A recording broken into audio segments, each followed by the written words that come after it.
Cuisenaire rods. I used to see them a lot in the English language classroom. They don't sort of fit these times of using more technology in the classroom, but they're something that teachers often come across and they often ask me about.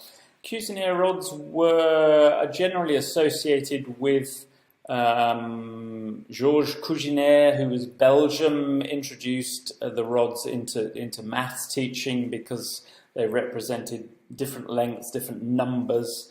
It's also said that Maria Montessori, whose name is associated with the Montessori schools, used coloured rods a lot to help students with their learning. In terms of English language teaching, Google the name Gattegno and the silent way, and you'll find lots on the internet about how the rods were used. In more recent years in the ELT classroom, they're used in all sorts of ways, and they're one of those things that teachers come across, use for a while, have some success with. You'll find some teachers who really dislike them. You'll find some teachers who love them. You'll find teachers such as myself who are kind of, sometimes they work, sometimes they don't, and a lot depends on how your students respond to them. I've taken them into some classrooms and students have really not been very comfortable with them, and into other classrooms where students have really embraced them. Now there's different ways that I can use them. I could start off by using the fact that they're different colours to teach colours. So I could teach the colours orange, blue, brown, black, dark green, yellow, purple, light green, or maybe lime, red, and white. So I could use them in a sort of literal way. I can also use them in the way they originally intended, which was to introduce numbers. So I've got 1, 2, 3, 4, 5, 6, 7, 8, 9, 10. And then I can move them around. So if I wanted to create the number 11, I could start adding them to each other. And I could introduce numbers. I can also use them in a more sort of symbolic way. So instead of carrying a clock around with me, if I wanted to teach telling the time, I can just create a clock. I've put all the numbers around, and so I'm introducing 1 o'clock, 3 o'clock, or I could be asking students what time is it, and I could be eliciting the time from them, or students could work in pairs and they could practice testing each other with telling the time. Can they say 8:30, for example?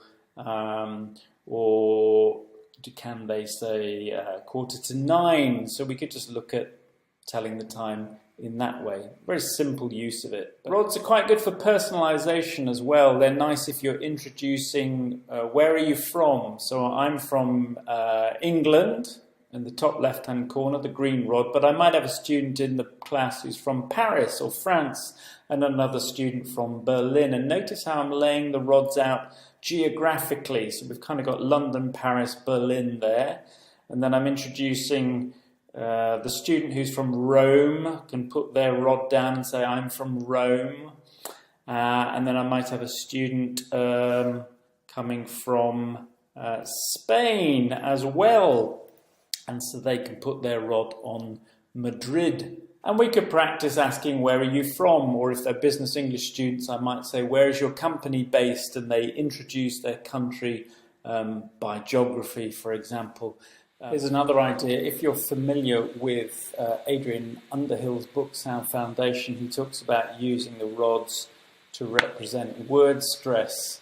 So here you can see 3 words represented by the red rods, but the white rods add the unstressed syllables. So for example, if I was teaching the word stress in countries, I could show 1 single red rod to represent a word like Spain, the red rod and the white rod to represent England, because the stress is on the first syllable, and perhaps the red rod and the 2 white rods to represent the word Germany, because the stress is on the first syllable, ger, and then it has 3 syllables, Germany. You can also unleash students' imagination with the rods in terms of the rods can represent things. So here you can see a river, and the orange rods, they represent a road. So I might start to build a city with the students and sort of say, here's the river, here's the road, there's a bridge across the river, and then the road turns right, and then we might introduce certain parts of a city. So if I'd been teaching vocabulary to talk about the town and the city, I could introduce roads, rivers, and then I might start to introduce perhaps the green rods represent skyscrapers, or maybe they represent an area, a park, a green area with trees and so on. And then I'm going to introduce some other buildings. So maybe we've got some tower blocks opposite the park or on the other side of the road. Already you can hear me using prepositions a lot, so there's lots of ways in which we can introduce prepositions. So I've got some tower blocks there across from my green space on the other side of the road. And then I'm going to introduce the brown rods to represent a train station. And so we've got a nice train station on the other side of the river, or it could be a port. Or maybe the purple rods represent a bus station, for example.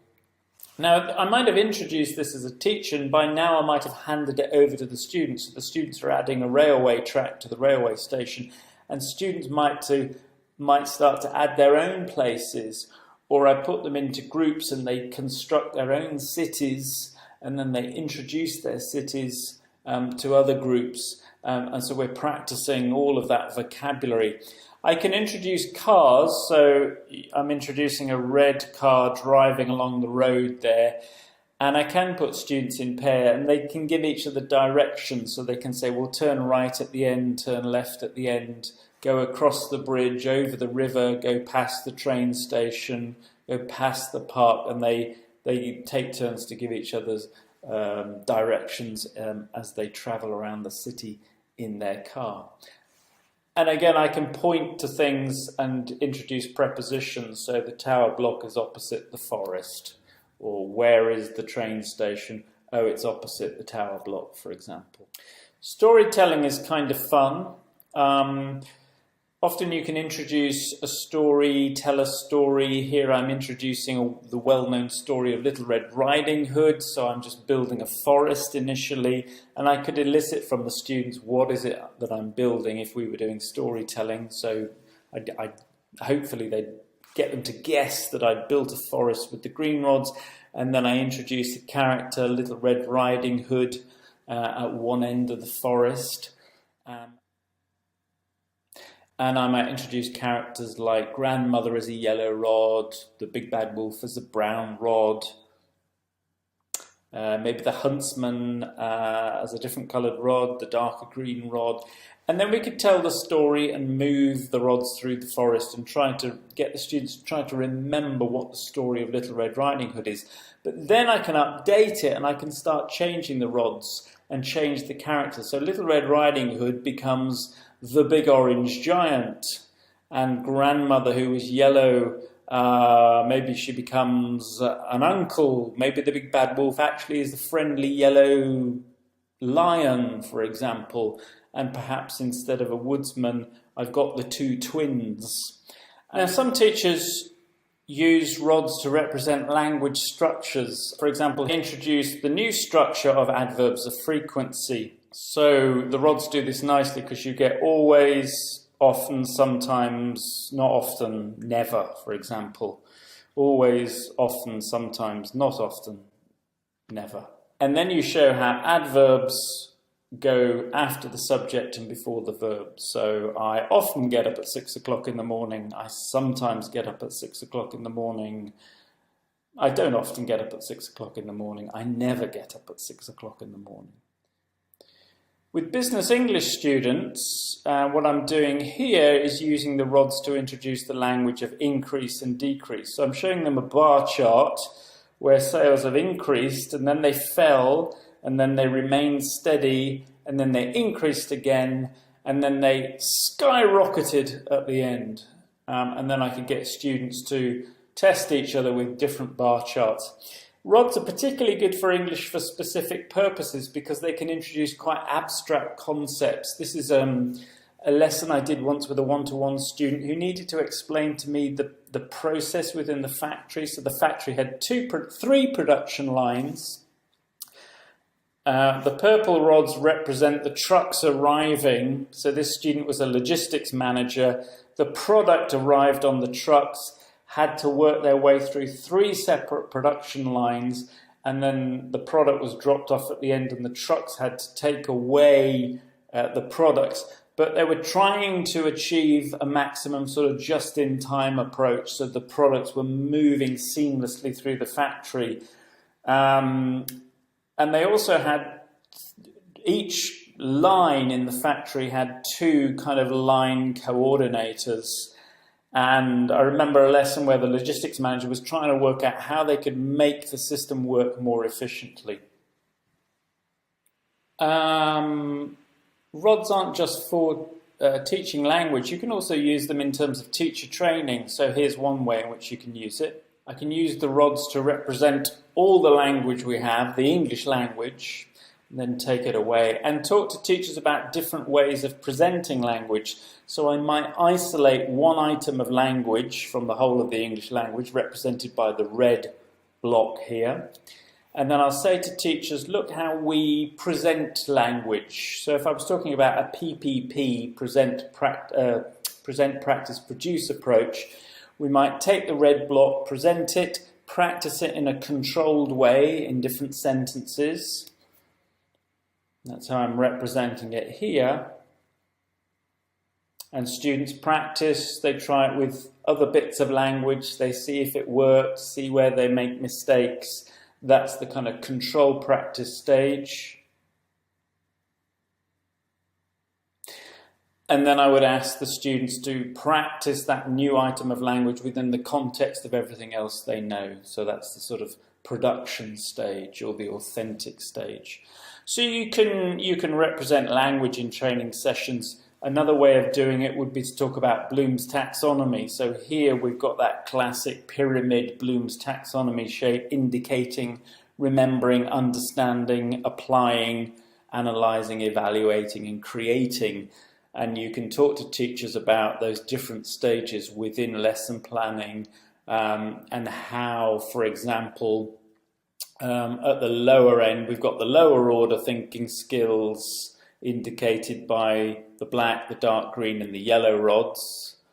And then we've got the higher order thinking skills. And typically in the English language classroom, we spend a lot of time on those lower order thinking skills. And perhaps we need to spend more time on those higher order thinking skills.